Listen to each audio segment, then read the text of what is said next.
नमस्कार, स्वागत है आपका कंट्री कनेक्ट टीवी में और आपके साथ मैं हूं आर.एस. अवस्थी। शंकराचार्य अभिमुक्तेश्वरानंद आए दिन अपने बयानों की वजह से चर्चा में बने रहते हैं और खास बात ये कि वो बागेश्वर धाम के पीठाधीश्वर धीरेन्द्र कृष्ण शास्त्री पर निशाना साधने का कोई भी मौका कभी नहीं चूकते। अब जम्मू कश्मीर के पहलगाम में हुए आतंकी हमले को लेकर शंकराचार्य स्वामी अभिमुक्तेश्वरानंद का बयान आया है।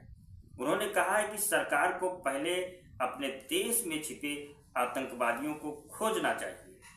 पहलगाम हमले को लेकर शंकराचार्य ने सवाल उठाते हुए कहा कि आतंकवादी देश में कैसे घुसे।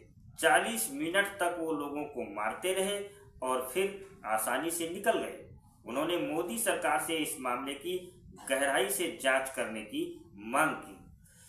स्वामी अभिमुक्तेश्वरानंद सरस्वती ने कहा कि जब तक हम अपने अंदर के दुश्मनों को नहीं पहचानेंगे तब तक देश की सुरक्षा पर सिर्फ बातें ही होती रहेंगी और खतरा बना रहेगा।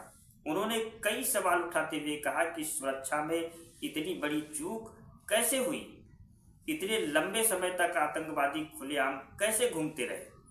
उन्होंने कहा कि जब हमले के तुरंत बाद आतंकियों के नाम और फोटो मिल जाते हैं तो ये जानकारी पहले ही क्यों नहीं मिल पाई।